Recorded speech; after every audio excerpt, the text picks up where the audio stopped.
Amoureux de la physique, bonjour. Un autre exercice sur les quantités de matière, cette fois-ci de gaz.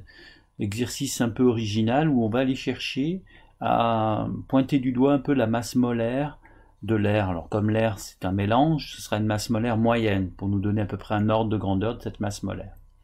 Voilà.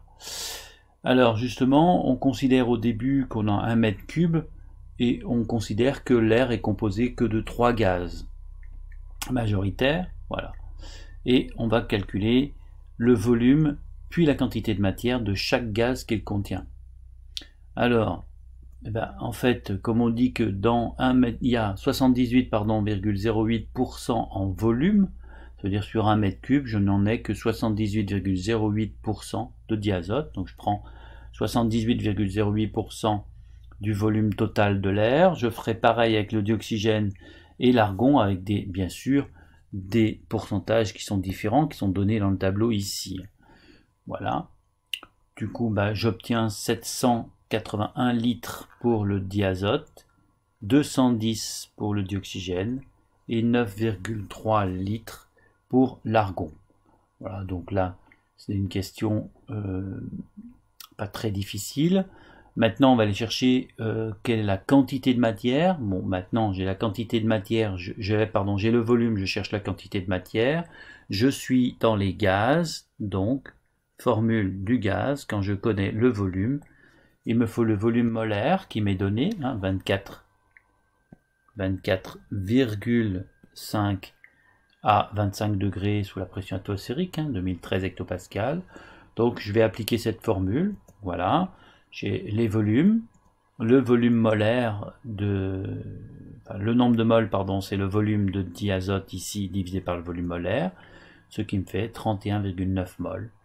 Et je vais faire ça pareil pour les autres, 8,57 moles de dioxygène et l'argon, 0,38 moles.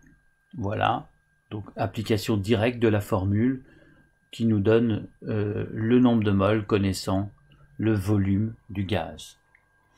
Voilà, maintenant on va me demander la masse de chaque gaz dans 1 m3. Donc je connais la quantité de matière, je veux la masse. Donc c'est la formule quantité de matière masse, qui est vraie pour tous les états. Voilà, je vais y arriver, dans tous les états, donc l'état gazeux aussi.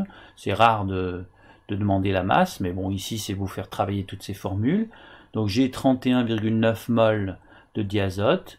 La masse, c'est le nombre de moles multiplié par la masse molaire de diazote, qui vaut 28,0, puisque N vaut 14,0. Bien sûr, ces masses molaires, je ne les ai pas données, mais vous pouvez les trouver dans la fin de votre livre, dans les classifications périodiques. Ce qui me fait donc 893 grammes pour le dioxygène, qui vaut 16 grammes par mol, donc la masse molaire du dioxygène c'est 32,0. On obtient un total de 274. Et l'argon 39,9, ce qui fait 15,2 grammes.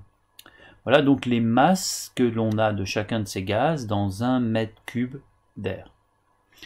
Partant de là, on me demande la masse totale de gaz dans 1 m3 ainsi que la quantité de matière totale. Bon, en fait, il me suffit d'additionner les masses. Voilà, j'en fais la somme. J'obtiens 1182 grammes en tout, les masses de chacun de ces gaz. Pareil pour la quantité de matière, j'en fais la somme. Voilà, en fait on prépare la dernière question qui est la masse molaire moyenne. La masse molaire moyenne, c'est la masse qui est présente dans 1 m3 divisé par combien j'ai de moles dans 1 m3. Voilà, ce qui me donne la masse molaire, c'est la masse totale divisée par le nombre de moles qu'il y a dans cette masse totale. Ça me fait donc bien, j'ai oublié de signer égal, 28,9 grammes par mol. Voilà. Et ça, c'est donc bien la masse molaire, puisque c'est la masse pour une mol. Voilà. Un petit exercice donc sur les gaz.